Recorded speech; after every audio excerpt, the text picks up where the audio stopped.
Live from GBN, this is Beyond the Headlines. We're on GBN TV, simultaneously on K105 FM, as well as the Facebook page and YouTube channel of GBN, Grenada Broadcasting Network. I'm Kenroy Baptiste. I'm sitting in for Colin Dow this evening. My guest is Minister for Mobilization, Implementation and Transformation, Honourable Andy Williams. We'll talk about his ministry's role in the National Development Agenda, his role as General Secretary of the National Democratic Congress, and his performance as Member of Parliament for St. George South. Good evening, sir, and welcome to Beyond the Headlines. Good evening, and thank you for having me. Absolutely. Yes. So we want to cover a few grounds this evening on the program, but I just have to start by asking you what it is like to balance your role as Minister for Mobilization, Implementation and Transformation and your role as Member of Parliament for St. George South. Well, first of all, I have to say it's a lot of work. If I said anything else, I would not be speaking the truth. But one thing that, Kenroy, is that, when you put yourself up for office, you have to know that is what is expected of you. And before, I could see that nothing could really prepare you for it. Because listen, when I had hotspot, I thought I was busy, right? Until I got into politics. And when you have everyone coming at your left, right, and center, you have to manage a ministry, and you still have to be the MP. And the thing about it is that people did not elect you to be a minister. They elected you to represent them. So all in all, the balance is important, and I try to ensure that I spend as much time in my constituency as my ministry. As a matter of fact, when I just got into office, I used to spend more time in the ministry, but now I spend more time in the constituency, meeting the needs of the people and seeing how I could interact with them. Sometimes you just kind of get a feel as to what is going on. And at times, people really need much. They just need to know that you're there for them. You can give them some advice. And, so all in all, it's tough. Again, I get the feeling at times that I'm not doing enough. So I go to bed in the night thinking, oh shit, I haven't done this, I haven't done that. And, but all in all, you can only do as much as you can in a day. And I try to really push myself to meet the needs of the people, because when you go into certain communities and you see what some people are facing, you have no choice but to put everything down and try to help as much as possible. Yes, yes. And of course, I've not even included your role as General Secretary of the NDC, your role as a father, among other roles, just saying. So it's quite a balancing act. Yeah. If at all you can balance it, because sometimes I hear about how do we balance this, but can we truly balance all these roles? Well, let me just confess this. I'm guilty of not balancing.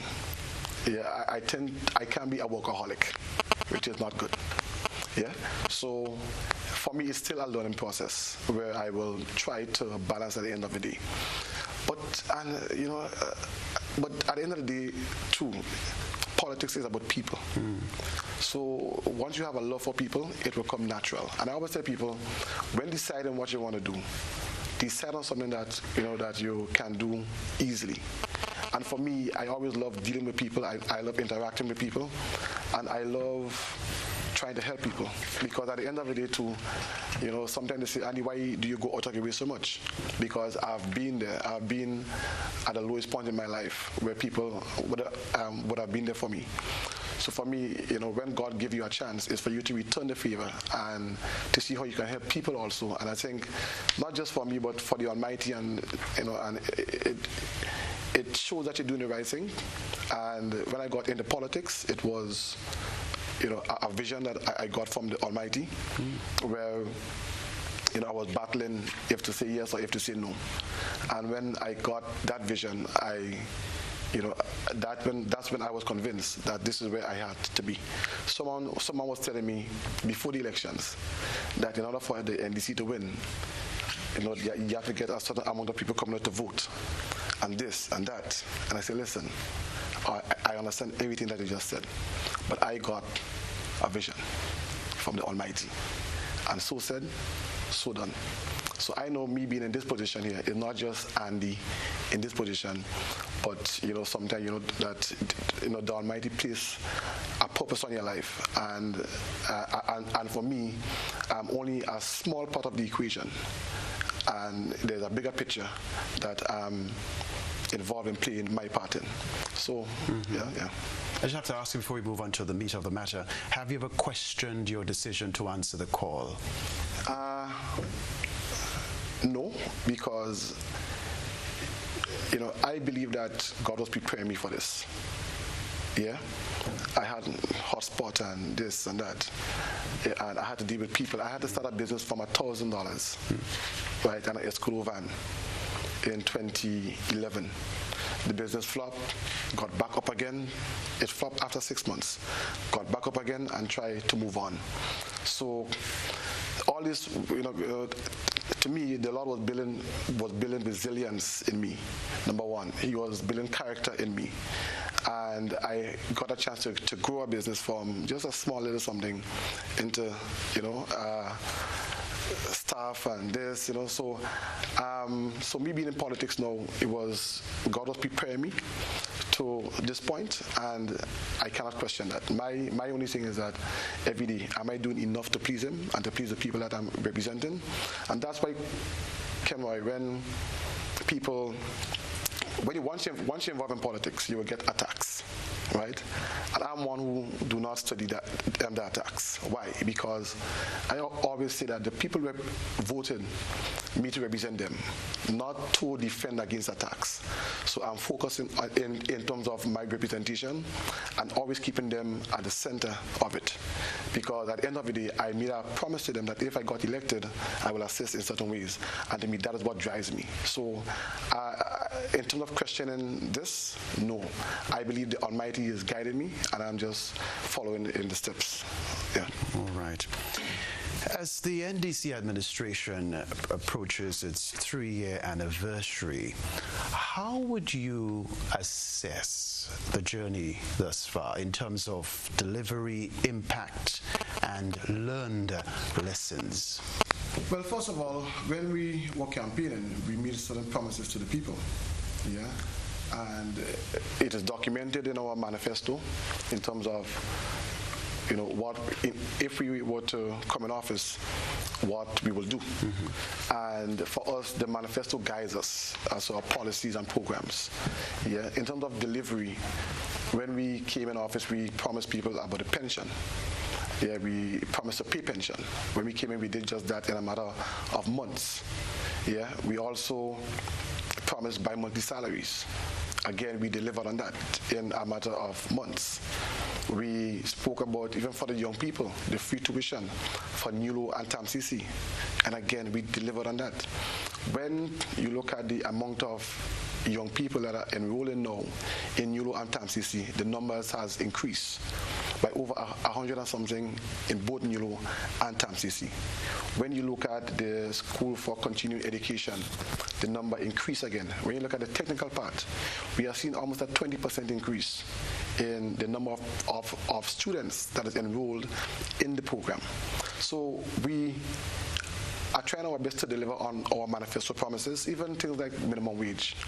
Every 3 years, according to the law, the minimum wage is supposed to be reviewed every 3 years.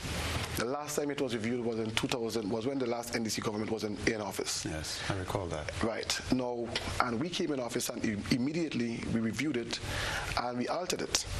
I remember when we were having a consultation and when we wanted to increase the minimum wage, people from the other side was saying, was asking people not to support it.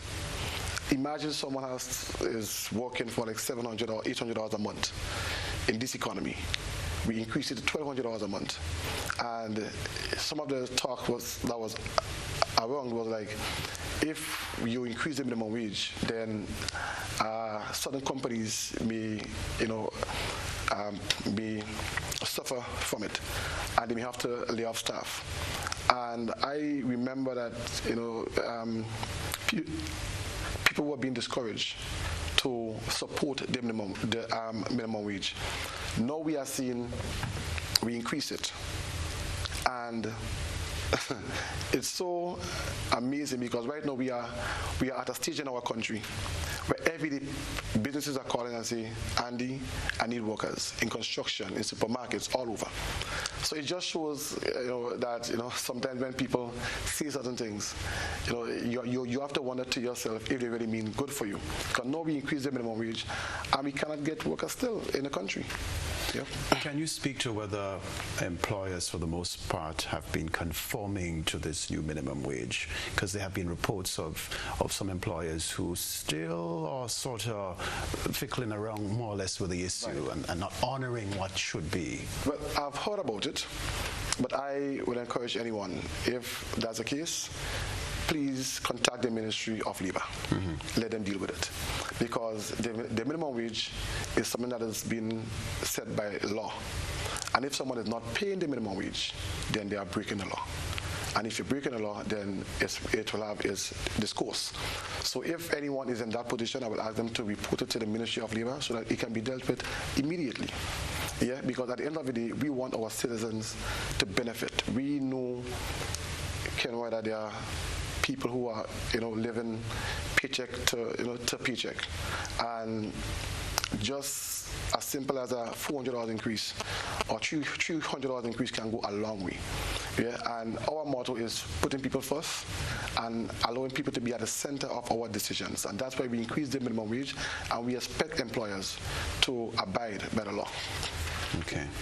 But let's look at your current portfolio, because your portfolio plays a pivotal role in national development. You are Minister for Mobilization, Implementation and Transformation. How would you describe the demands of your ministry? And I want to ask you, what are some of the focus areas to be addressed or which have already been addressed? Right.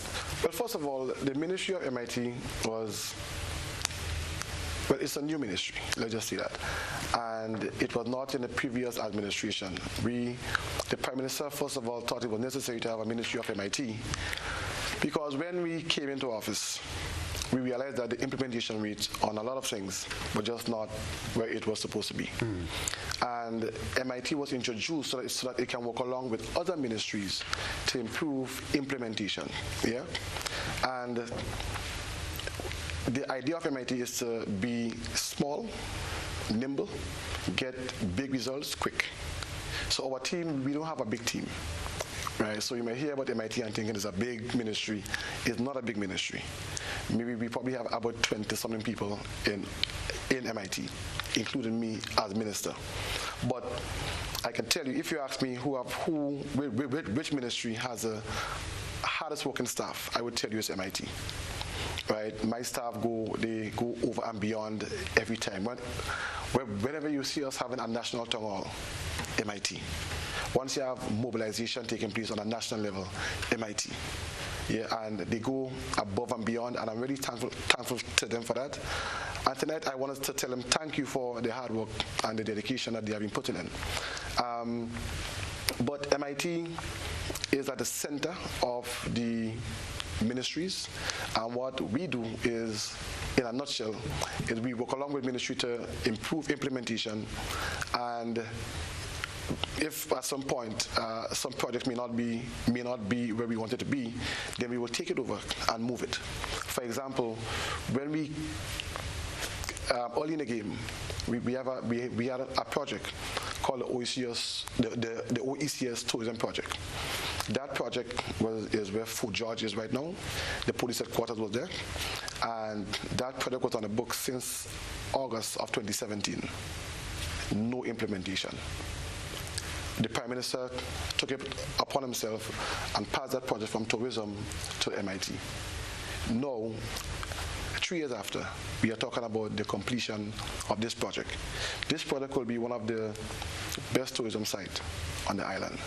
Yeah, and not just tourism side, but it had a history to it also. That's where Maurice Bishop and some members of cabinet was gone down. Yes. Now you're talking about having a museum, a courtyard, a restaurant, a bar, somewhere where you can have weddings and so. And when you go up on the site, people will be amazed. People who know the area will be amazed. And I can just see when tourists come to Grenada, that will be one of the sites that they must go to. And that's just the tourism project. When will that project be completed, expected? We are looking to complete that project in September. 2025? Yes.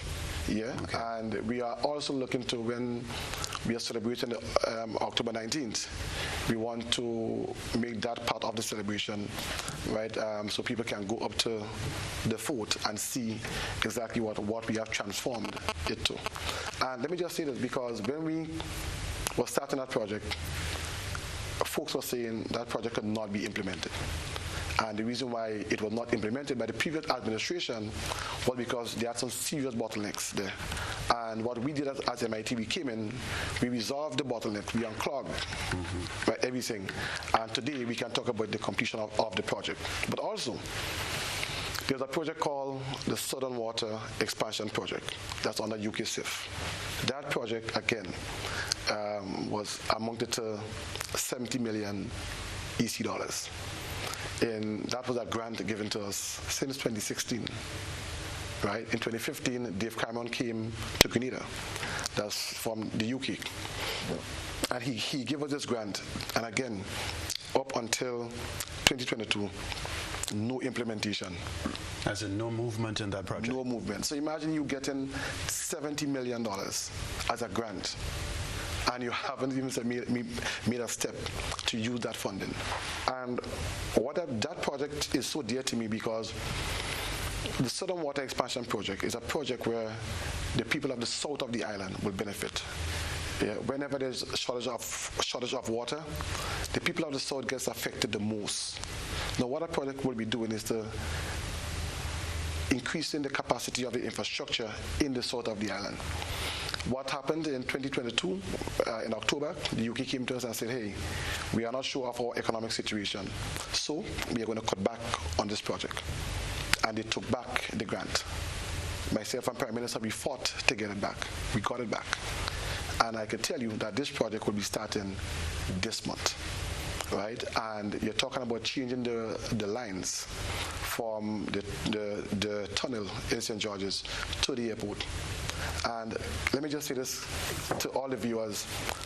You may want to know what is the significance of this project. Sometimes you, as Nawasa, you want to increase the pressure on the pipes. But the pipes are there so long that if you increase the pressure, it may damage the pipes. So what we will be doing is that we will be changing all the pipes from the tunnel, go right down to Point Saline, so that Nawasa can turn up the pressure more, and places that cannot get water now will be able to get water. And I want to really commend Nawasa on the wonderful work that they are doing, because not just the UK SIF project and implementing it, but even in Montrouge, right, close to a place called Guangai, we are in the process of putting a big tank up there. And we already started run lines from Guangai and to head into the limes now, and it will go all the way through Granans Valley, Calice, and you will have a line running from Concord straight to that tank in Montrouge, and through gravity feed, that tank will really supply water to areas that cannot get water now because of the terrain and so. So when all this is completed, the people of the south will be affected in a positive way. And listen this, let's look at numbers. My constituency, St. George South, is the biggest constituency. And we have about 13,000 people on average now that is registered to vote. But if you check those that is not registered to vote, it may be probably about 18,000 people in the south. Now, if you're looking at Calice, the Limes, Frequenty, Housing Scheme, Montu, Valley, these areas account for more than 50% of the population of the South. So you can imagine how much people will be affected by the UK Safe project and the project that Nawase is doing now to put a big tank in Montrouge. And that is the kind of development that we want to see. Sometimes we feel that transformation is only about a building and a structure and a capital this and capital that. But transformation, to me, real transformation is when you affect the lives of people. When I was going to school, probably you wasn't born yet, I'm just joking. But when I was going to school in GBSS, people used to tease me when I say I stayed in Grand Anse, no water. Yeah, and we had a very terrible dry season last year. And which area got affected most? The South. But what we are seeing is that now we have a chance to change that by improving the water, the network, right, the infrastructure.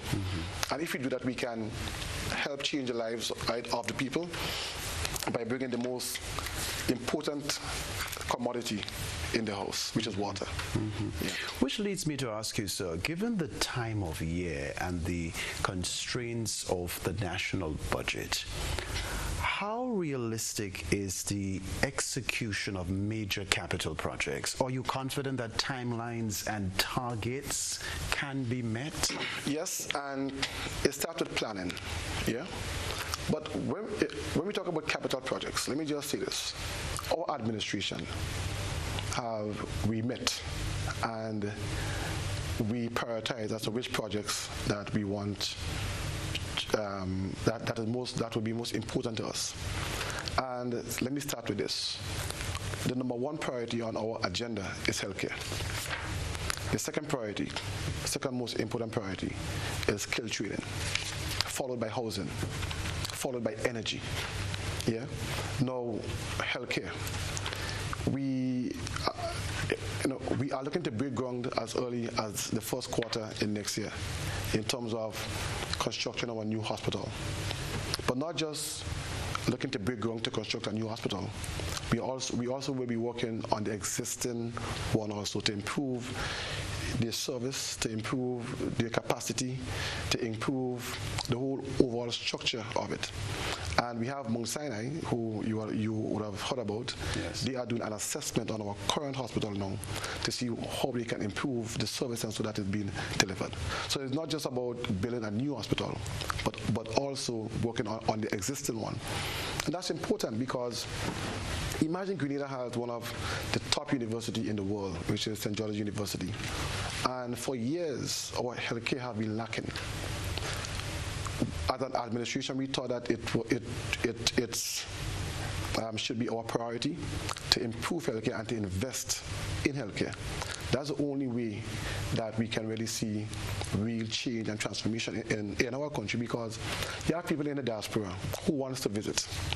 You have people, you have your local people also, who may have certain sickness or so, and even family members. And sometimes when they go to the hospital, you will hear the complaints, and sometimes I feel sorry for our nurses and doctors because they can work with only what they have.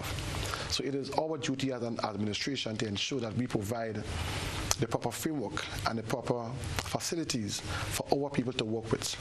Yeah, so the Minister of Health is doing his best. We have a delivery team put in place because in the public service, things can happen at a slow pace.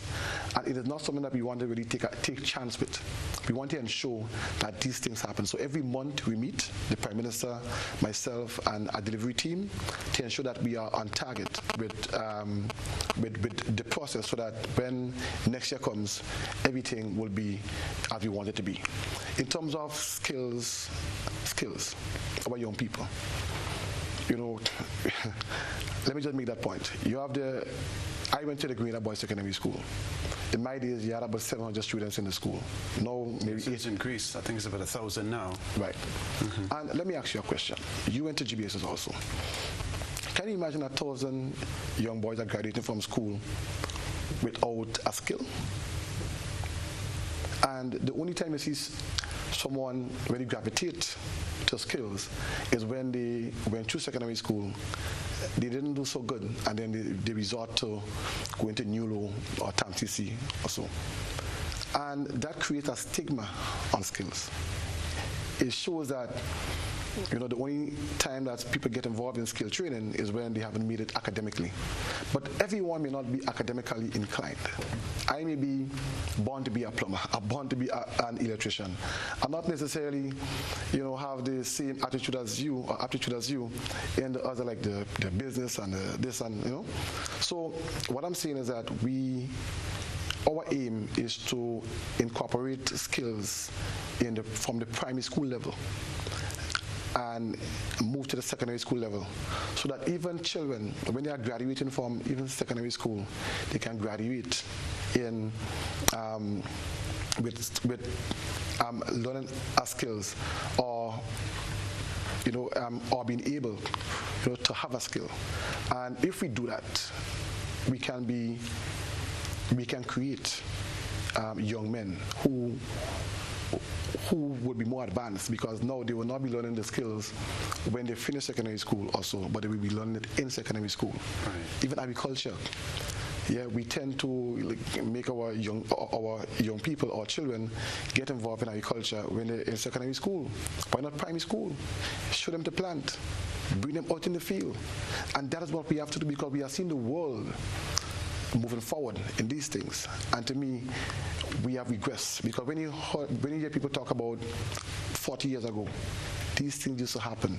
When I went to Palma, we had a woodwork section in Palma where young boys could have gotten involved in woodwork. And you have seen, instead of we continue with that, right, we step back and we cut it out from our curriculum, and our students now are not graduating with these things. But last point on this, Kenroy, because there was a study that was done in Grenada in terms of unemployment. And the largest figure when you talk about unemployment was people that did not finish primary school. It's like the lower the level of education, the higher the unemployment. But do you know? There's a correlation. Yes. Fix that. But do you know the lowest rate of unemployment was among skilled people? So it shows you that once you have a skill, that more than likely you will be employed. So we have to start investing more in skills, and we are doing just that. Housing, Project 500. We are taking steps to improve the housing stock in Grenada. Not just housing stock, but when you go to some places and you see the conditions that people are living in, it's just sad. And that is why I could tell you, for just last year alone, if you combine M.I.T and the Ministry of Social Development, we built over 1,000 houses for people. We also constructed about 800 bathroom and toilets for people. And that's across Grenada? Across Grenada. And that just last year, and we still continue. At the end of the day, politics is about people. So if we are involved in politics, we should be trying to improve the lives of our people, and we are doing just that. So, last thing, energy. Right? Energy affects everyone, energy costs.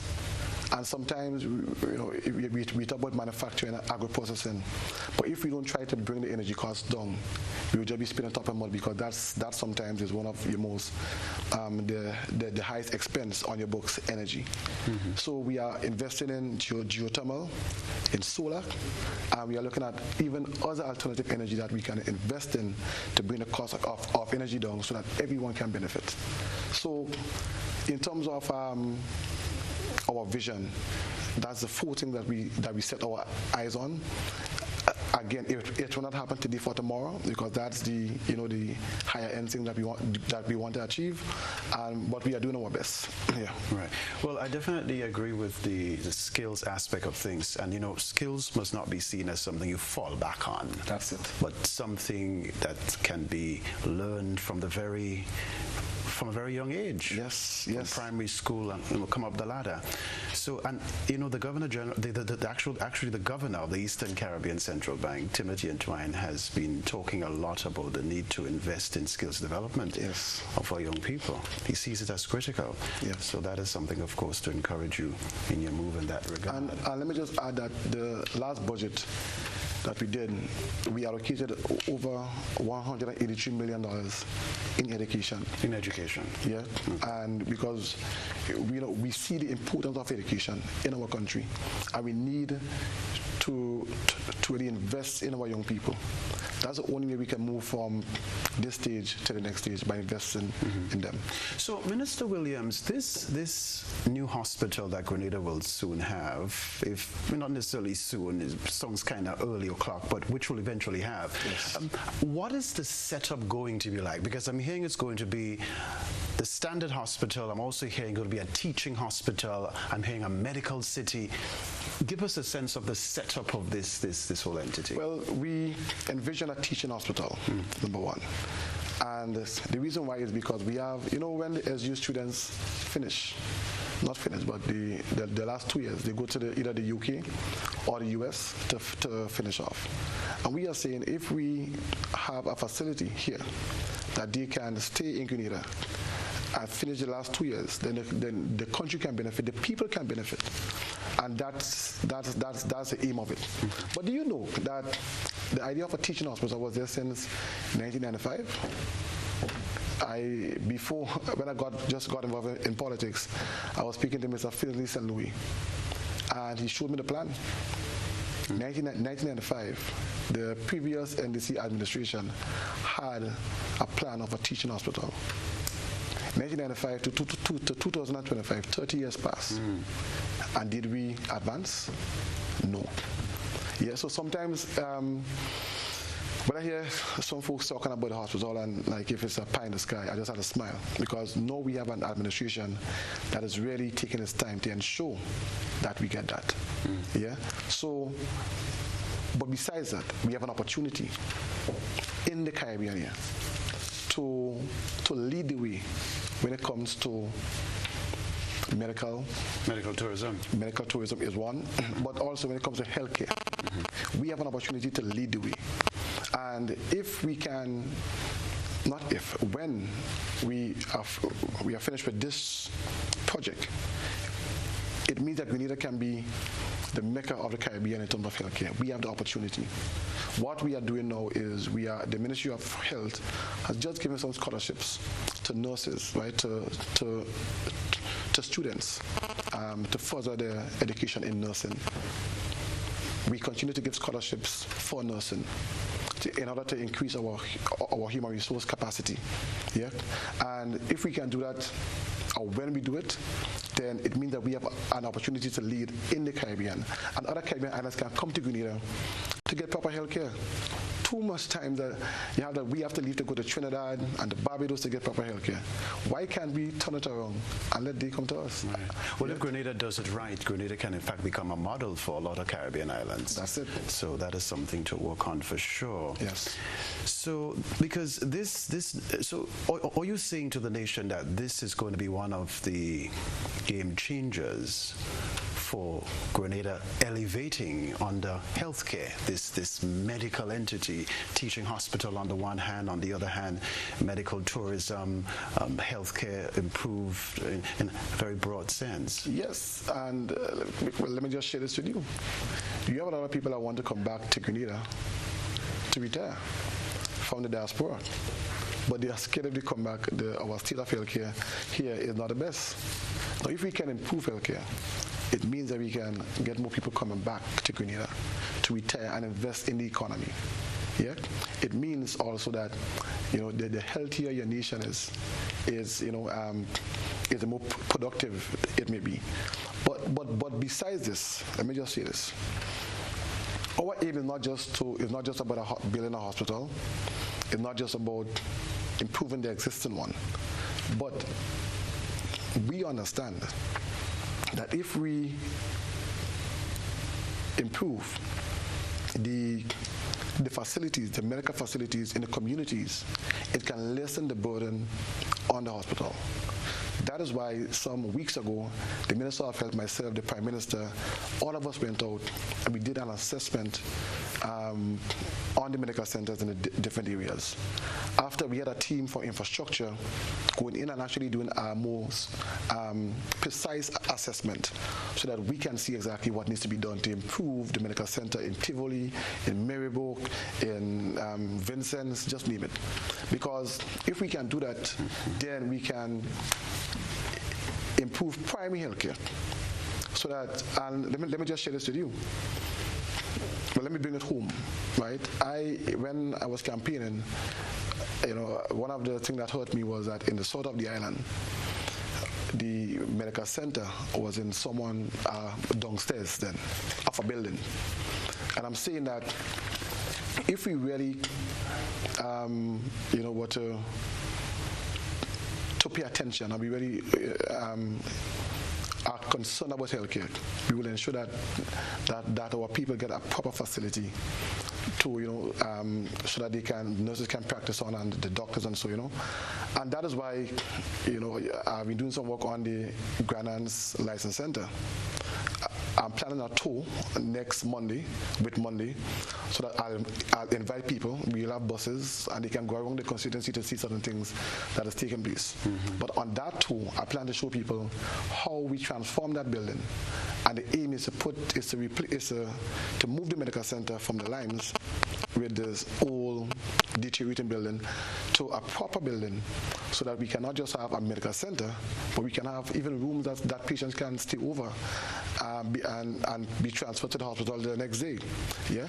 So I'm saying that it's important for us to really invest in the primary healthcare so that we can ease the burden on the hospital, and also the healthcare can be faster because you don't have to take transport also to go to St. George's, which may take a long time, but you can get similar care in your community. Yeah. And if we do that, I think we'll be on the right track, in addition to educating people on how they can practice preventative care, because sometimes we may be treating the symptoms, but if we can stop it in terms of diabetes, educating people on what to eat, on hypertension.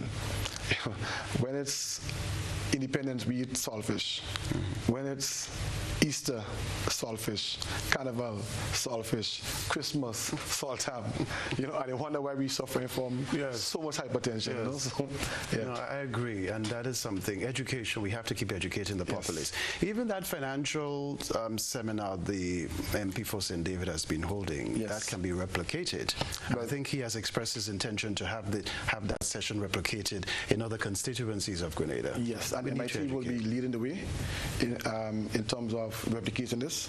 The next constituency will be the constituency of St. George, and we will be taking it, running with it, because we need to educate people on the financial aspect of life. Yes. And I always tell people that our education system teaches us how to be employees. It doesn't teach us how to be employers, how to be entrepreneurs. Yeah? So it's important for us to really educate people and have the banks and everything there so that they can know how the financial system works. Because when we do that, but let me just go back. The central bank is telling the commercial banks they have too much money in their reserves. It means that they have to lend more. That's right. Yeah, but Grenadians, by nature, we are very conservative. And we wait until people from the outside come in and invest in our country. We have to start teaching our people how to be investors. We have the money packed up in the bank and not investing in our country. And I can give you countless examples. But we have to start, showing people, hey, you can start to invest. I only decided to open my business when I lost my job. Right? If I didn't lose my job, I would not have been an entrepreneur. So I'm saying we have to start educating our people so that they can rise and take the opportunities outside and make use of it. Absolutely. All right, we're going to take a commercial break here on Beyond the Headlines. My guest is Honourable Andy Williams, Minister for Mobilization, Implementation and Transformation. We are going to continue this conversation after the break, so stick around.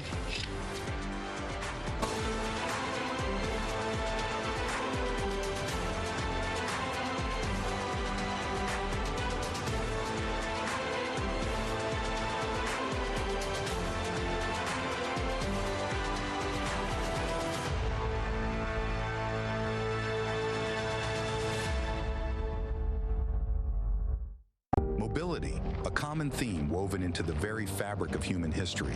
From ancient wanderers to modern explorers, our instinct to move, to seek something greater, and to grow has always driven us forward.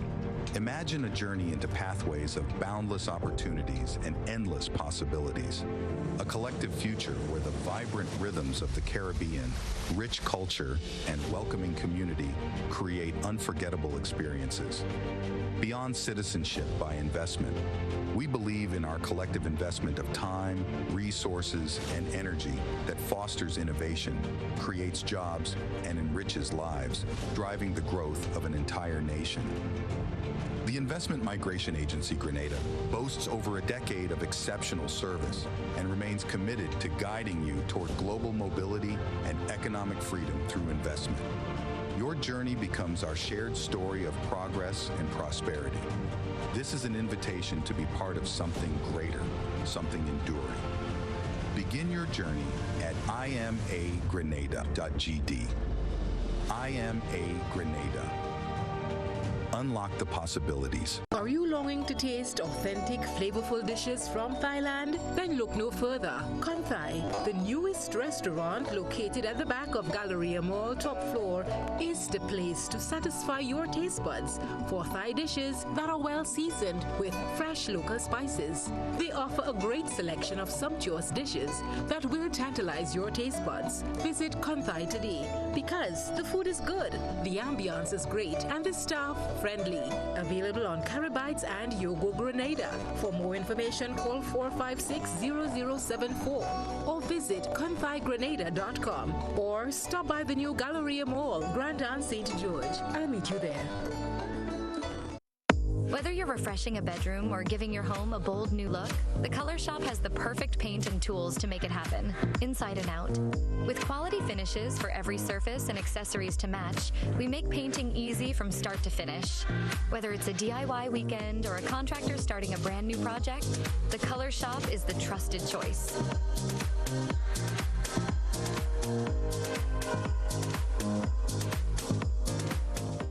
Have you heard about the new Soft Weave bathroom tissue with total hygiene? As hygiene and safety have taken center stage, our bathroom tissue is now manufactured with 3 different technologies to offer the best protection for you and your family. UVC light technology for a safe and effective disinfection process, eliminating 99.9% of microorganisms. Also, production at high temperatures, killing all types of germs and bacteria. And it's pH controlled with delicate fibers to prevent irritation for even sensitive skin. Soft Weave Total Hygiene Bathroom Tissue. Available in supermarkets and shops island-wide. Visit Soft Weave Caribbean Facebook or Instagram pages for more information.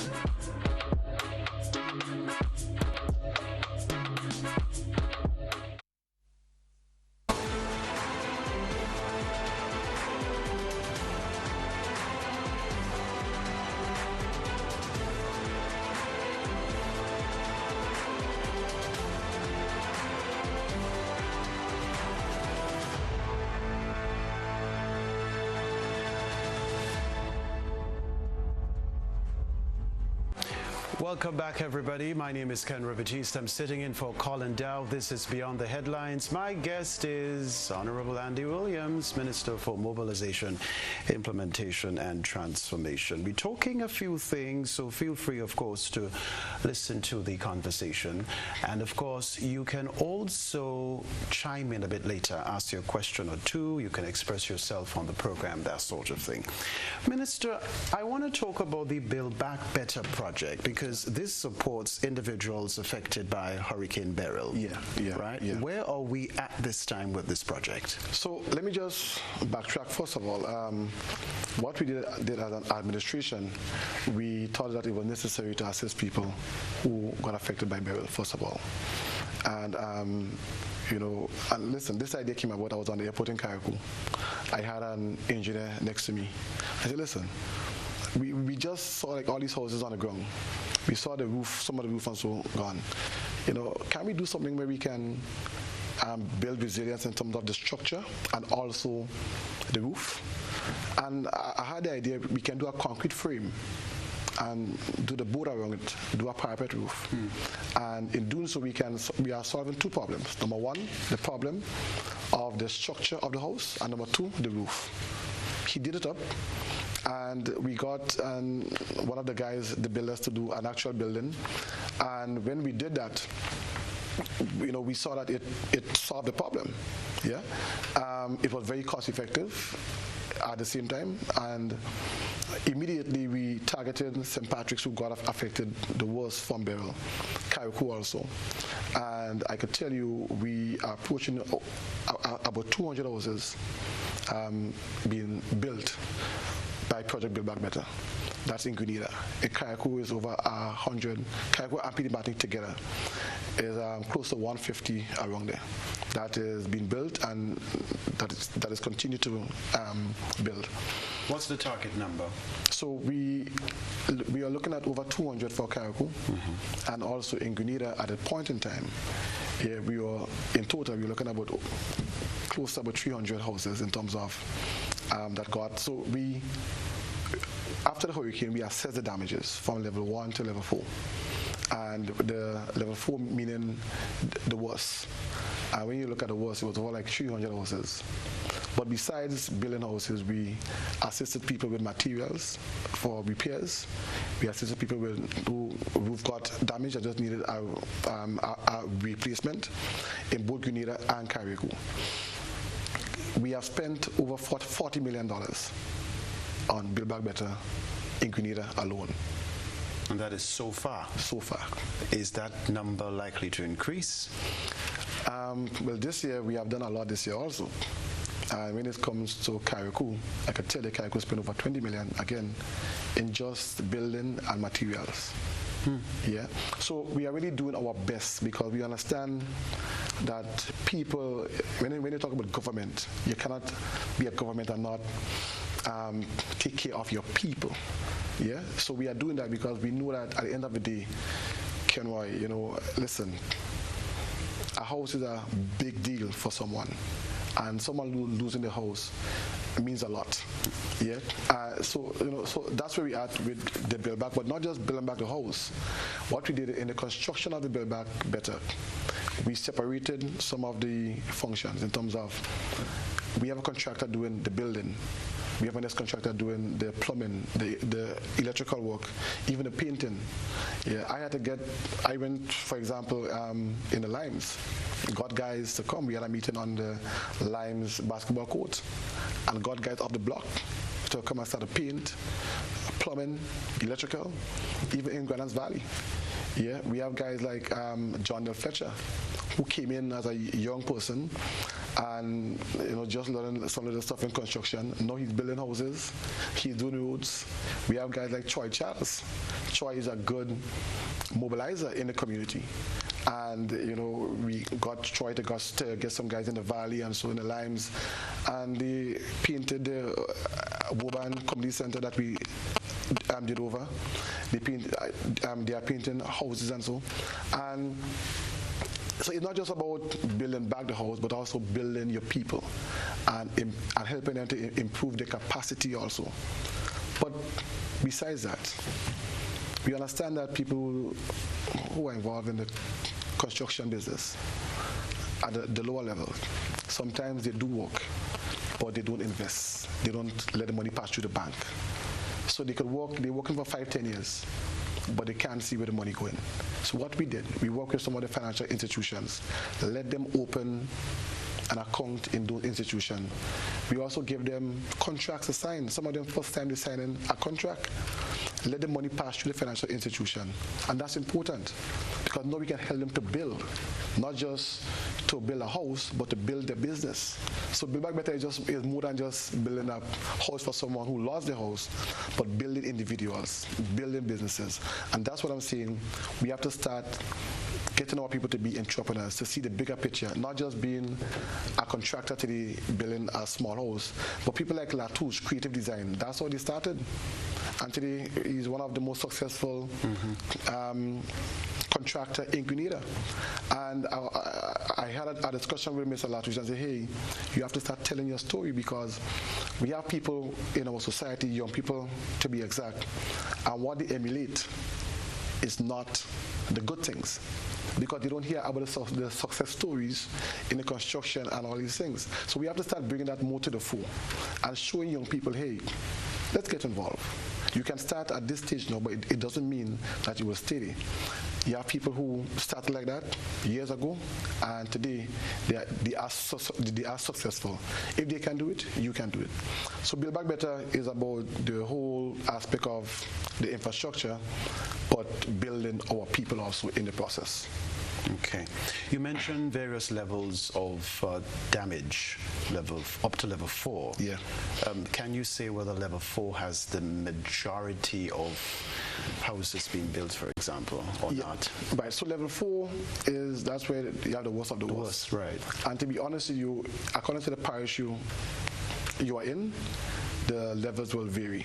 So for example, in Kenroy and M.I.T, in St. Patrick's, I had more level 4 than anything else. Yeah, I imagine. Yeah, and that's where got the most, that's where got the blunt of the damage, Kenroy and M.I.T, St. Patrick's. So a lot of efforts are being placed there. And I can tell you again, speaking to the Minister of Economic Development, that Minister Lennox Andrews, December last year, our unemployment rate was approximately 12%. And I could bet my last dollar that when the first quarter comes out, that this rate will be under 10%. Why? There are so many businesses in different fields that want workers and cannot get workers. When you talk about unemployment, you're talking about people who are looking for work but cannot get work. And right now you have employers and companies looking for people and cannot get workers. That's a good sign. It shows that the country is moving forward. It shows that there are less idle people. However, we have to start working on those that are not looking for work. Right? That things that, a hustle is it. And we have to start changing the mindset to show our young people that a hustle may give you money for a day, but tomorrow you have to go and look for it again. If you have something stable, it can help you. And that's where you can build yourself and go to the bank, get a mortgage and so, because they see stability in you. So mindset has to change, and all of this part of the transformation. And I keep on saying, some people think that transformation, number one, is building a structure. No, real transformation is when you change the lives of the people in your country. That is how places like Singapore, China and so were able to leap from being, some years ago Singapore was like the 3rd poorest country in the world. Not today, Singapore is like the 3rd richest country in the world. And I always tell people again too, that a country cannot build itself on handouts. A country will build itself when the people in the country are productive and are using the resources to bring in funds and money into the country. And that is what we have to start doing on a more regular basis. Too many times, we as government train people the wrong way. Because we are looking for a vote, we tend to just give handouts for a vote, and we are not doing our country justice. Right? So transformation is a process, and we are really trying our best to ensure that we do just that. It's interesting you say it's a process, because there are those among us who think it isn't at all, that it has to happen now. No, I don't want to get political, but something I laugh, because you have some people who were there for years, and when you look at what was done, nothing to talk about. I know you come in office now, and we are there. June this month will make it 3 years, and I expect to see everything that was not done over 20 years to see done now. And I'm saying it's just unfair. But also it shows that they believe in us, because if you were doing a job carry on for 20 years and you couldn't get it done, and you expect me to do it in 3 years, it means that you have faith in me, right? So we are trying our best. And if you look at, we don't like to, I always tell my cabinet that we are not blowing our trumpet enough. Yeah, but when you look at what we have achieved in the 3 years, imagine if we were there for 20 years. Yeah, imagine we are just here for just one, but let's say 3 years. We are talking about a new hospital. Yeah, we are talking about skill training, energy, housing, all these things.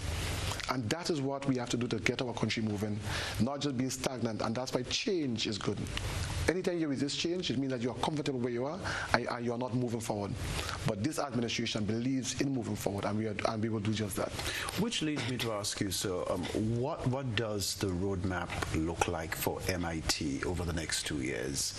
Where and how do you see the ministry's contribution aligning with national priorities, for example? So what we will be doing in M.I.T is increasing our skill level, right? Having more qualified individuals in M.I.T. As I said, we started M.I.T just under 3 years. Me and my peers had to do the mission, the vision, and we started from scratch. And M.I.T started like water. Water will take the shape as to whatever object it's in. If it's in a cup, it will take the shape of the cup. A bottle, the shape of the bottle. So M.I.T was moving around to get its way. Now we have a good assessment as to what M.I.T really and truly entails. Some people may look and say, well, Andy, I see not everything, not all the implementation, and so is up to mark. And you are right. Right? Now, we know we cannot take on everything, but what we do is to take on what government thinks is important for now. And in doing so, let me give you some example. We have some World Bank projects that was not moving at all. Not moving. And today, we are seeing projects like the GRIP project. GRIP is Grenada Resilience Improvement Project. That project is a project that will affect the coastline of M.I.T and Sobeys, where we will be doing some work on the coastline there. That project is a project, again, you know, the Balthazar Bridge. Yeah, every time it floods, well, rainfall heavy, it floods. We are going to, the design is done already, and we are going to change, we do the bridge so that the flood will be a thing of the past. But you know, some years ago, someone lost their life at the Balthazar Bridge.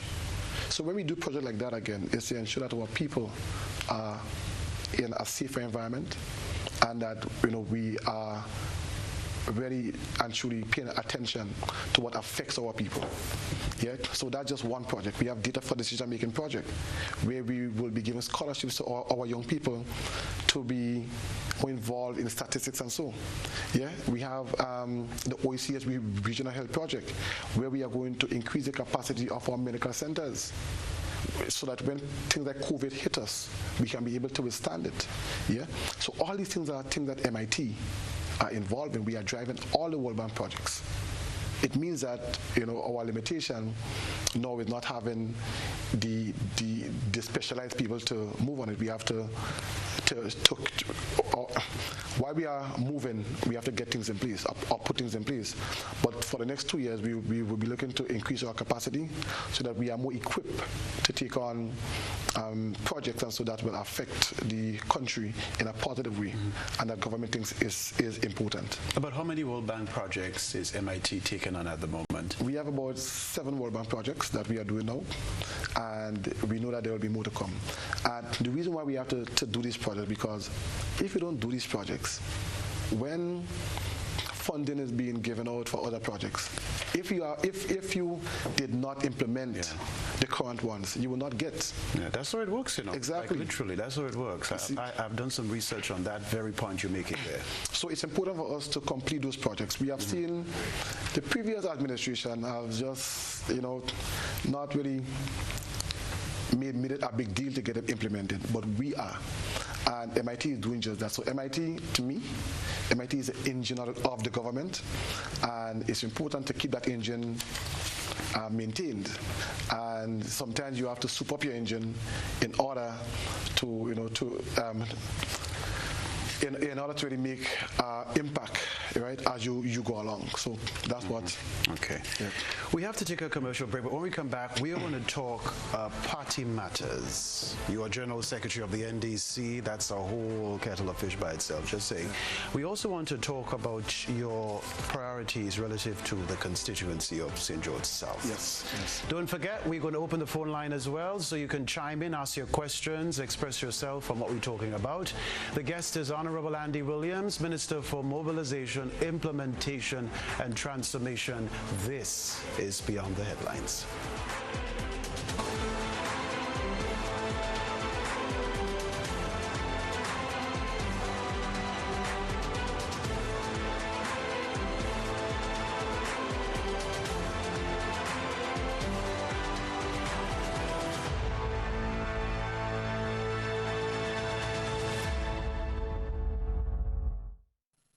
Attention all divers, snorkelers and underwater enthusiasts. Effective May 15th, 2025, all visitors to the renowned Mullinaire Underwater Sculpture Park will be required to pay a small fee of US $3.50 or EC $10 per person. These fees are essential to support the ongoing maintenance and repairs of the sculptures, as well as the development of new features to ensure the park remains a world-class attraction. Payment can be made through the Grenada Tourism Authority's online payment portal, available on the Pure Grenada website, www.puregrenada.com. We thank you for your support in enhancing this extraordinary underwater product. This announcement is brought to you by the Grenada Tourism Authority and the Ministry of Tourism, dedicated to protecting and conserving Grenada's resources for the enjoyment of all. In our part of the world, we need to be prepared for natural disasters like storms and hurricanes, even outside of the season. I'm sure you'll agree that keeping our loved ones, homes, and businesses safe is important. So, I came up with a few quick tips to help you stay safe. First, make a family disaster plan and ensure that everyone in your household is familiar and comfortable with it. Remember to add batteries and flashlights to your emergency kit. Don't be caught off guard by natural disasters. Prepare now. For more information, visit grenlec.com.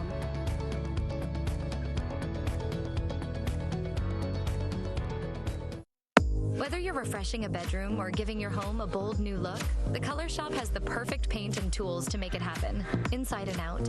With quality finishes for every surface and accessories to match, we make painting easy from start to finish. Whether it's a DIY weekend or a contractor starting a brand new project, the Color Shop is the trusted choice.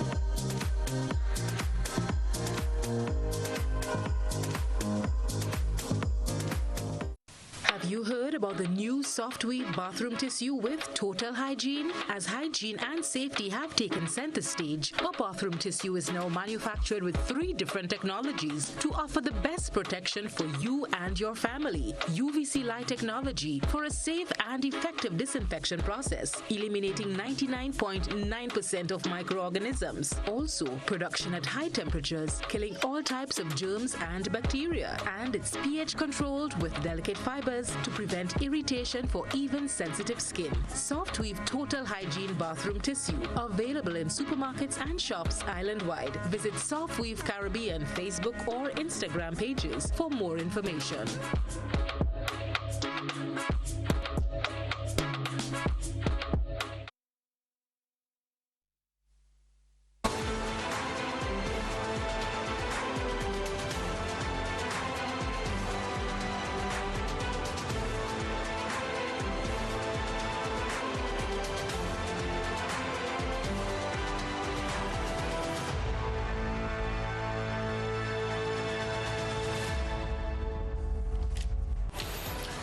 Beyond the Headlines with me, Kenroy, Baptiste, in for Colin Dow. My guest is Minister for Mobilization, Implementation and Transformation, Honourable Andy Williams. You are a busy bee, you know. Like, to have this conversation with you, you know, booking you for this was quite, you know, I'm just saying, because you are all over in the interest of national development. Yes. Which leads me to ask you about your role as General Secretary of the NDC.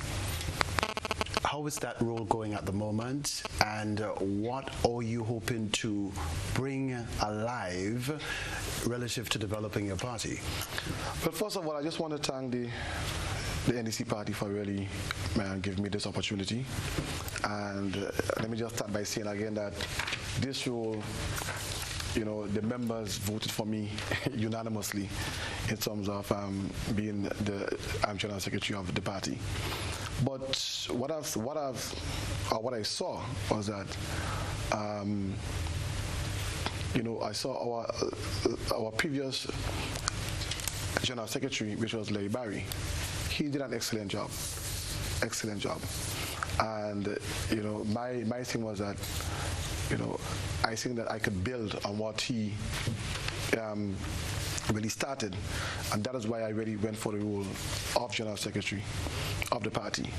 And what we are doing now, and what I'm focusing on, is to build and to strengthen our organs of the party, like the women's arm, the youth arm, and to really instill a more structured approach to our party. Yeah. Now, sometimes, what I saw was some deficiency was that, you know, parties will have their supporters and not really know who their supporters are. It's important for you to know your base, know your people, yeah. And I'm talking as the General Secretary now. I need to know my people. We have to start bringing more data, yeah, into our party, so that we can make more informed decisions, and we are doing just that. We have to strengthen our polling divisions and the captains, canvassing, all these things. Yeah. So I don't want to give out too much, but I'm saying, for me, it's about strengthening the organs of the party to make the NDC, you know, a party to be reckoned with, and not just now, yeah, but in the future also. And what you see political organizations die with the leaders sometimes. We have to make NDC a party that does not just die with a leader. As a matter of fact, we have seen the trend where the party is, you know, takes on a life of its own and doesn't die with a leader. But we have to continue that.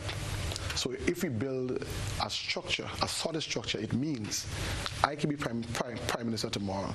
You can be prime minister in the next 10 years or so, and that organization flourish. Now let's look at the GULP. It died with its leader. That's not a party that we want to, to really not say model, but that's not a party that we really want to be. We want to be in the next 10, 20, 30, 40 years. We want to be a party that, is still a force to be reckoned with. And that's why our political leader, which is our Prime Minister, the Honourable Deacon Mitchell, we are so determined to build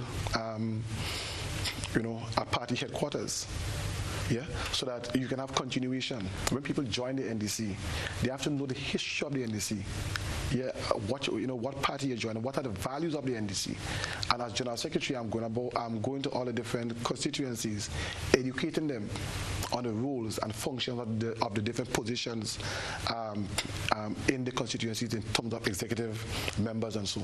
Because you have members who take position, but they don't really know exactly what the position entails, what you have to do. And I'm saying, if you have to build an organization, we have to educate the organization that we are building so that people can better appreciate, right, the party that they are in. And I must say that, as the NDC, people hold us to a higher standard.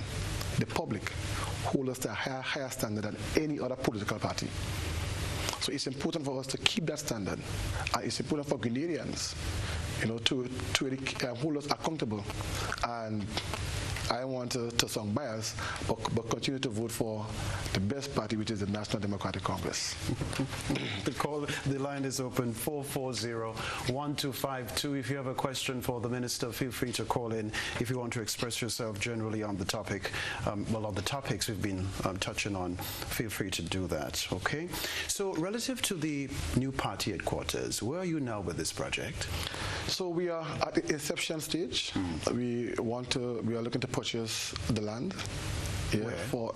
Where? In Calavini. In Calavini. Yeah, and the idea is to have a headquarters, and you need that.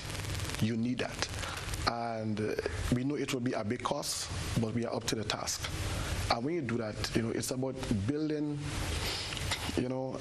capacity, structure. And even if as a party you want to do training, you want to do different things, and a political party should not just be just about a party, but you can diversify. Because let me just share this with you. We have a call online. I'll come back to you in a moment. Okay. So, right. We have a call online. Good evening, caller. Good evening to you, sir, and your guest, Mr. Andy Williams. I would like to ask a question to him. I heard today, concern about, you talk about health and stuff.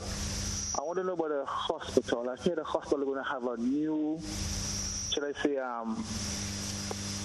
a new head of it, like someone going to be taken over, like not somebody, but an entity going to be taken over, like they have it for like like when you're going to turn it over to somebody who could do the work more efficient. I want to know how, if that is true. Okay, I just said that today when I was up to the hospital, okay. At the final, not the least, but you're going to, so I'm just trying to give a little clarification on that, please.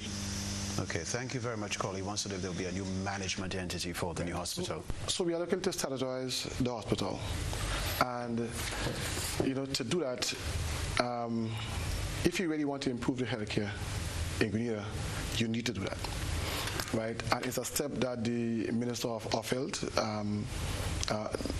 is working on doing, and you will see that happening soon. And you will have a board of directors that will be running the hospital with the guidance of Mount Sinai also. And in doing so, because, let me just say this. Once you have the hospital as part of the public service, right, there are things that you have no control over, like salaries and wages. Yeah? Imagine you have a doctor going on study for all these years, having to come back and work for $3,500 a month. Tell me, how can we, as a country, attract the best doctors? Would you go and study for all these years and come back and work for that? No. Yeah? But if once they are attached to the public service, then there are certain skills that we have to go by. Now I'm saying, but to add to what the caller just said, we have to look at national health insurance. Yeah? So that, because healthcare is not free. Healthcare should not be free. Now, if we have national health insurance, what it means is that it can cushion the effect of our citizens, and they don't have to pay all the high costs of healthcare. But why should someone coming in from another country get access to free healthcare in Grenada?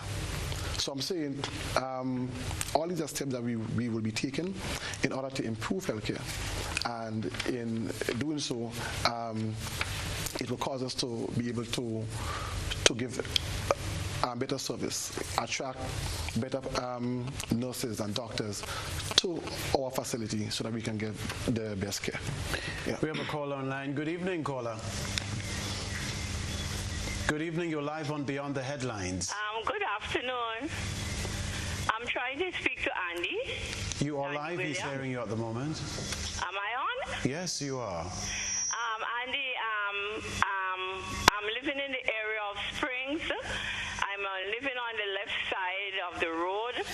I was flooded during the recent flood in November, very badly. People came by me to find out what was my loss. I did not get a reply from nobody. I'm a retired person. I was able to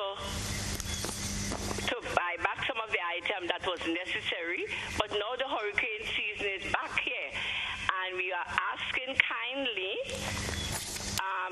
myself and the other people in the area to at least come and clean the ravine for us. Something is being done on the top side recently, but we are still in your constituency, and we have not seen you or heard from you. I know that you are busy, but at least come and give us a little look up. We are right in Cafe Gap. 4 or 3 houses there, we were flooded. I am a senior citizen, and I'm living with my mother, who is a more senior citizen than me. We were rescued by a everything. And when rain comes, she's just getting frustrated with it. So please, you have sent somebody to help us with the wood, the tree that fell, a big tree, but they just took out some of the thing, and the thing is on the bank. So we just ask him. We're not begging for handouts. We know that you can't do everything, and we're not bothering with you. I didn't ask for help. I did what I could as a person that is senior and a retired person. So please, come and give us a little look up in Springs. Don't forget us. You promise, but you are on Grandans Valley all about, but we cannot see you. So don't let us be disappointed with you, because we have spoken to you, and I know by now you know my voice. So okay. I'm just asking you that. Thank you, caller. Thank you so very much indeed. Well, what say you, Minister? I was in Springs. Last week I was in Springs. And this Thursday, I'll be at the Springs pasture. So what I do, I bring my constituency office to the communities. Because sometimes when I'm in the office on a Thursday, you have over 100 persons coming to visit, and you can't get to move throughout your constituency because you're just there sitting down in our office like a doctor and just seeing people all the time. Last Saturday we was in the Limes. This Thursday we will be in Springs, in the pasture in Springs. Oh, is that right? What we do, we'll be like testing people blood sugar, blood pressure. I will have a financial institution there so that in case someone wants any assistance, financially, they can come in and see all the services that they offer. And also, I'm talking to the people in the area. So I will be in Springs Pasture on Thursday. The next Thursday, I'll be in Woburn. So I'll be taking the office to the different constituencies so that I can be in the constituency, talk to the people, and actually get to interact at the same time. I was in Springs about last week, but caller, I'm not sure. I ain't ready to get a voice, but I will try to come to the area and look at it and see how we can resolve the situation at the same time. Okay. But thank you for calling. I really appreciate it. But it goes just to show how much of a nice person I have in my constituency. I have the best constituency in Grenada. Interesting. We have another caller online. Caller, good evening. Yes, good evening. You're live. Go ahead. Yes. There are widespread allegations that you accepted a $150,000 bribe from a contractor responsible for the Cliff Road in exchange for awarding the contract. Can you directly address this allegation and clarify the nature of your involvement in this project's procurement process? Thank you. Thank you, caller. Let me just say that these are the distractions that will come to try to get you off course, right? And I don't pay attention to those things. Do nothing, fear nothing. All right, so I will hear Kenroy. People making all kind of allegations. And once you're in politics, you will get that. I always say, if I'm running a race and I'm in front, and you behind trying to distract me, it's the wrong man you're trying to distract, because I'm focused and I'm doing what I'm doing. Now, the people of the South did not elect me to take on all these stupidness that is being said. They elected me to represent them. So as long as the people continue to say these things and to do these things to me, do nothing, fear nothing. And I'm focused on the people of the South and of the people of Grenada, Carriacou, and Petite Martinique. And I will continue to do what I have to do to affect the lives of people. Now, let me just say this, right? Sometimes when we get into politics, we think it's about us. So someone says something about us, and we spend our time responding to them. I'm saying politics is not about me. Politics is about people, and that's where my focus is. So, caller, I will not spend my time talking about all these things that people will kind of say to distract me. No. Andy is focused, and Andy will continue to be focused and do what he has to do.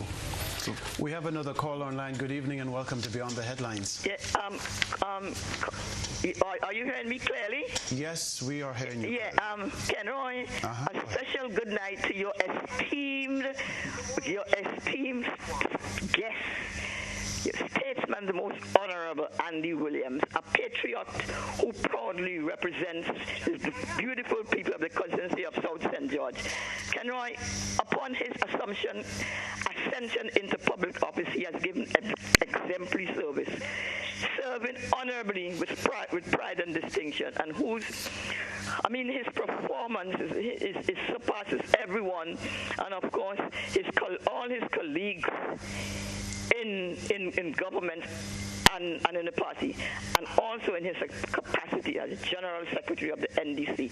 Statesman, the most Honourable Andy Williams. He is just, he outshines everybody. Kenroy, hence the reason, how they call him NDC Star Boy. He is the most handsome, the most hard-working, and most committed member of Parliament and government.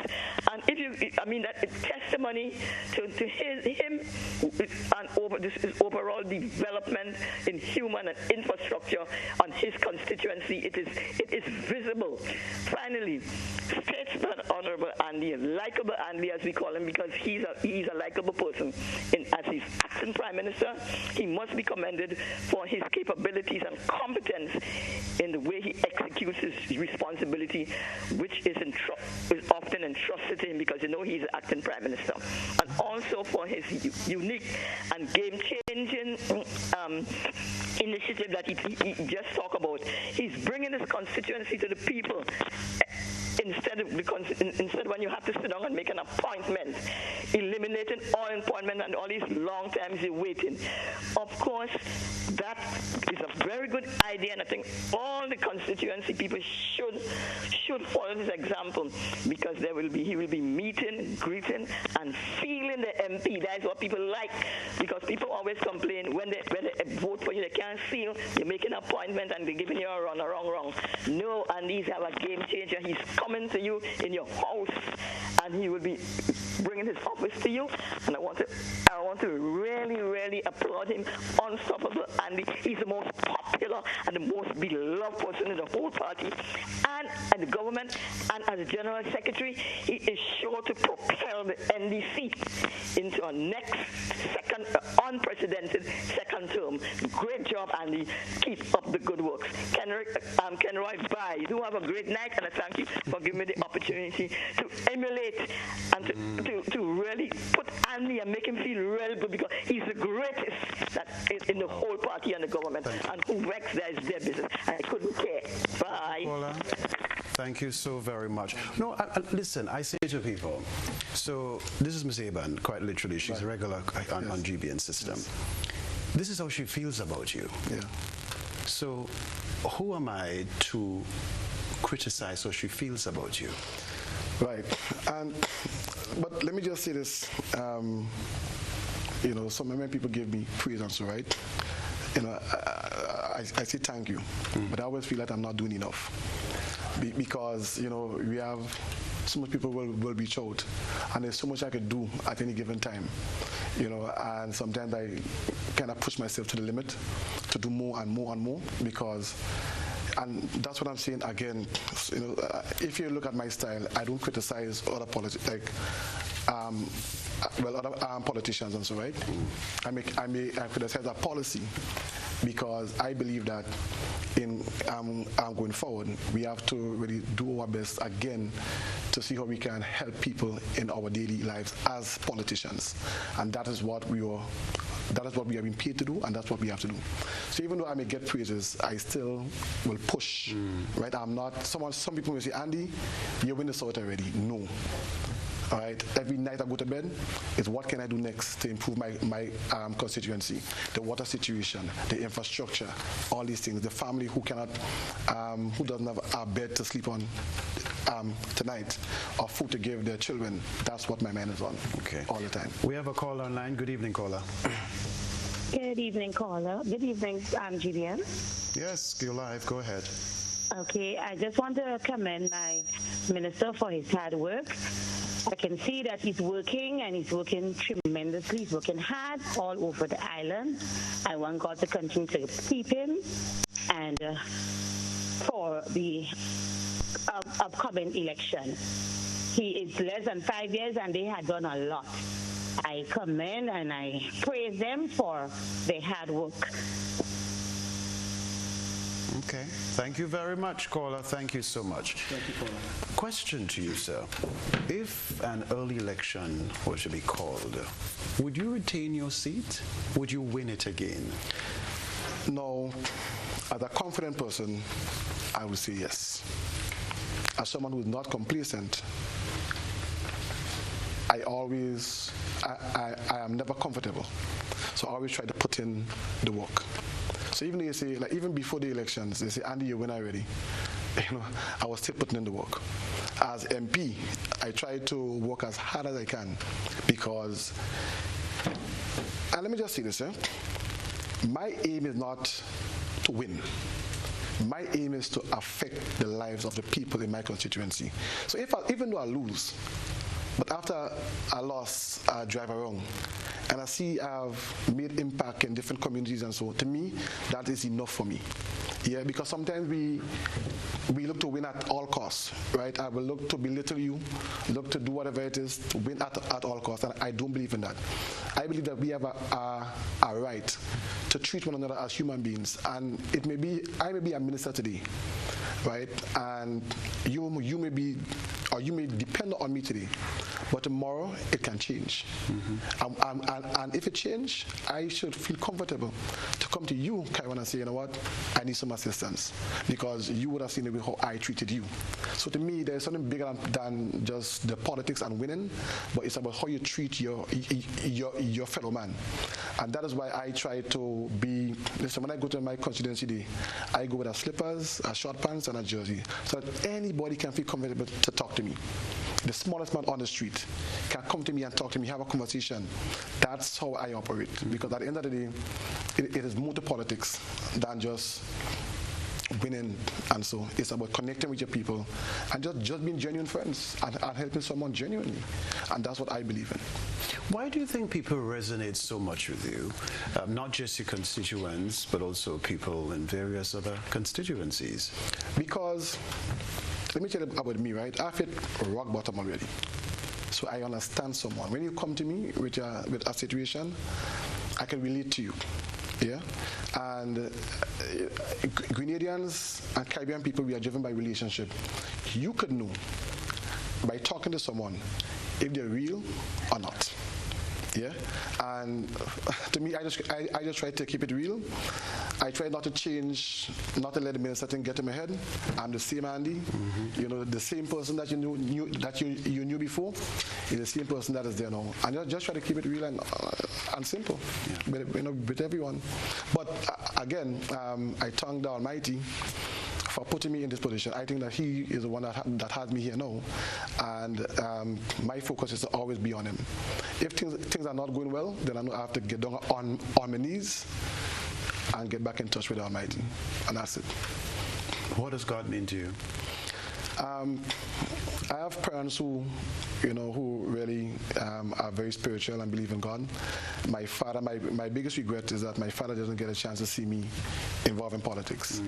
Him and I used to support NMP all the time. We were strong NMPites, right? So if my father were to wake up now, you would tell my father, and these are NDC, he will say, nah.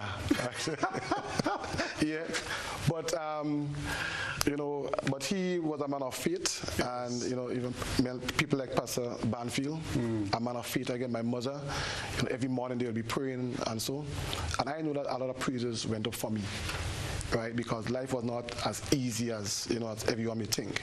I had it really hard. So for me, I try to keep focus on Him. I may not do everything the way He wants me to, but the faith is always there in me. Mm-hmm. And I know in order to elevate yourself, you have to be humble.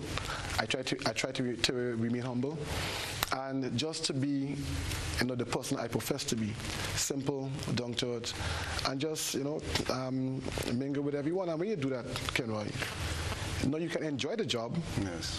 In politics, because it comes natural to you. It's not something that you have to put on every day to go out. So so I thank the Almighty for really giving me this opportunity, and I'm really grateful to the people of the South.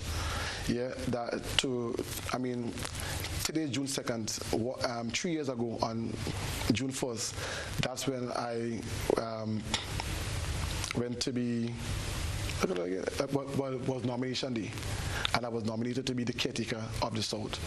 And the people of the South really came out and voted for me in a time when we had no resources. The other side had money.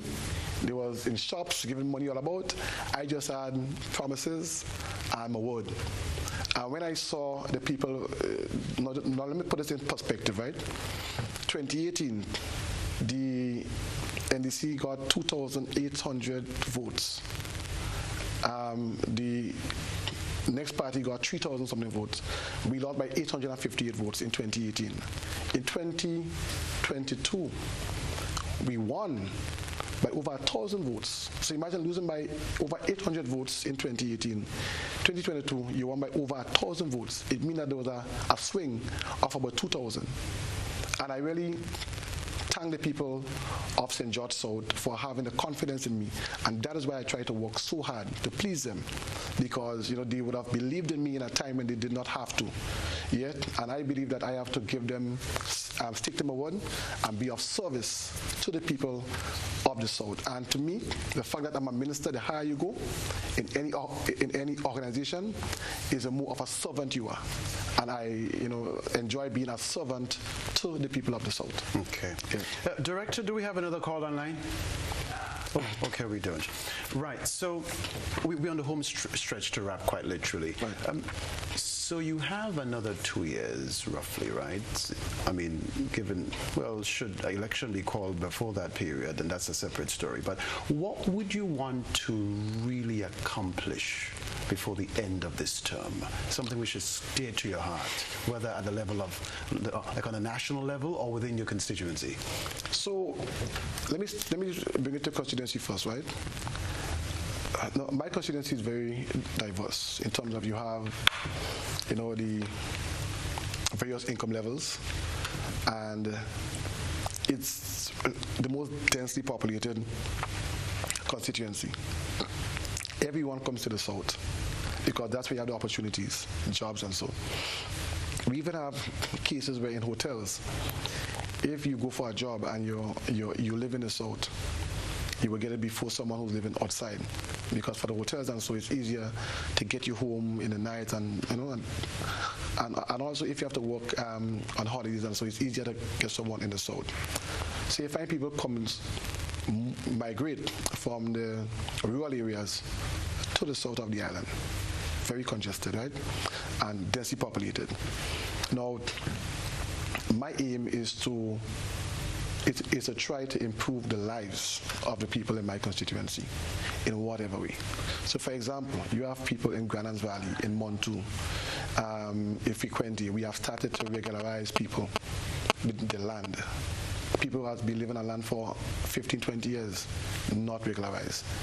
And that's important because it can add to someone's economic well-being. Because if you want to go to the bank for a loan and the land is not in your name, then you can't get a loan. You cannot use the land as security. As security, yes. Yeah. So, and even if you want to pass on that land to the next generation, if you don't have the title, then you cannot. So we are trying our best to, and hats off to the Minister of Agriculture, Minister Lennox Andrews. We are trying our best to really enable persons to get a title for the lands. Yeah. Let's look at places like Guankai. Some people may not know Guankai and only start hearing about Guankai. But during the elections, when I went up to Guankai, you were here. They're talking about, they've been taking, let's say, political games have been playing with them. Roads, people want roads, they want water. And when it's close to election, you come, you just put some banners on the road. After that, it wash out, that's it. Now what I've done is to show, listen, this is not any political gimmicks here. I want to bring real change. So 2 years into office, 2.5 years, I ensure that they got the road, they got the solar lights, yeah, and they even got the water lines run already before we lay the road down, right? When the big tank go up in Monuj, Guankai will be getting water. Now imagine you're living in an area and water is scarce, you cannot get water. How do you flush your toilets? How do you cook? All these things. Yeah. So my thing is to bring meaningful benefit to the people of the store. That would be my greatest wish. Bigger than having a building or whatever it is how can I impact the lives of the people in my constituency. I may not be able to get to everyone at the same time, but at least I could try. And that is what will make me feel comfortable. We can take the call and go on to the national one afterwards. Absolutely. We have a caller online at the moment. Caller, you are live. Good evening, Hello? you're live. Caller, are you there? Okay. Feel free to call us back while we're still on the air. On a national level. Yeah, on a national level. Right. No, to me, healthcare is very important. And as a country, we have to really improve our healthcare services in Grenada. And our party has placed a large importance on that. That is our number one priority. And we will be doing everything in our reach to ensure that we improve the healthcare services in our country. Yeah, we have, listen, the new hospital will require 1,800 employees. It means that Grenadians who are abroad can come back and work in the hospital. That number includes specialists? Specialists also. Yes. It means that we can now start training people to take those positions when the hospital is constructed. And that's why we are investing in citizens to be nurses and so. And to be honest, we will have to get even more. Yeah, so we have opportunities there, and healthcare is the way to go. If we can improve our healthcare, then that would be the biggest move. Absolutely. That we can make. Healthcare definitely is number one priority for sure. Without health, can't do anything at all. Yep. We have a caller online. Caller, good evening. You're live. Yes, good evening. Yes. To you, Kenroy, and your guest. Yes, good evening. Are you hearing me? Yes. Yes, we are. Okay, yes. There are a lot of half-truths and no truths here tonight on the program. And I just want to touch on a couple of them. For instance, the GRIP program. That program was approved for funding on the 17th of June 2022, a few days before the elections, the last elections. And this here comes from the World Bank website. These are things that can be assessed by anyone. It came from there. The project was submitted in February of 2021. Of course, the different phases, the processes it has to go through, and was approved in June. The ministers, they're saying that it was not implemented. Any implementation had to take place with the NDC administration. And it's 3 years almost, and they now talking implementation. So was the UK SIF project. No, the UK SIF project, he's correct, it was 2016. If you go on to the CDB website, there's a document that shows the status. And in 2016, the process started, right? There were technical assistance done on November in 2016. In December 2017, right? There were consultations. In 2019, the project was approved for capital projects. After that, we had COVID. COVID 2020, 2021, 2022. We had COVID. These are untruths that the minister is speaking. Now, I want to ask the minister something. And I'm speaking about the Project 500. Now, the Project 500... what we're supposed to have going on now is a pilot project of 17 houses. That's all. 17. There are no finished houses in the Project 500. I've seen it recently, to the last week, none. And there are about maybe 4 or 5 of them that have been started out of the 17. There is nothing to talk about when it comes to Project 500. This is something we were promised in the 2023 budget by the Prime Minister, 500 houses a year. And we have nothing to show for it. Now I hear you talking about 200 Build Back Better houses in Grenada and 150 in Carriacou. Where are these houses? Why are they not giving it out to the people who need them? Okay. Where are these houses? Caller, it's quite a mouthful, so we'd want the minister to respond because it's quite a mouthful. So thank you for your contribution. Thank you. So let's allow the minister to respond because it's quite a lot there to unpack. So let's start with the UKSIF, right? The UKSIF 2015, Dave Carbon came here. 2016, the grant was made available. 2022, he had consultation, maybe. Nothing was spent. It was not implemented. But let's look at our administration, all right? We got back the funding for it in 2023. 2 years after, we are talking about starting the project. So let's look at this. If you got the money in 2016, you're talking about 6 years past, and you have done nothing on it. But now we are in office. We got back that funding in 2023. And now in 2025, we are talking about implementation. That speaks for itself. With the grip. Now, we were speaking about ministry and M.I.T. And I said that with the GRIP project, M.I.T. is the one that is moving it along. I never said the GRIP was under the NMP administration and they wasn't moving it. I was talking about M.I.T. moving along the GRIP project. But we have to understand something, and we have to start being mature and start being petty as individuals. Government is continuous. Right? Government is continuous. So sometimes, and I know who just called, and the thing like to go about if NMP set up project or NDCC set up project, at the end of the day, right, I always commend our Prime Minister for really taking the high road and the mature road, because what we could have done was to say, when we came in office, and you see that happening to governments a lot in the Caribbean, because you would have started a project, and I, in office now, I will stop the project and do my own thing.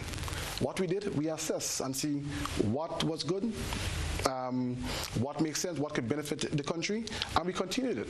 Because when you stop a project because of ego, the country is who suffers, and we understand that. So yes, we may be young, but we understand maturity in government.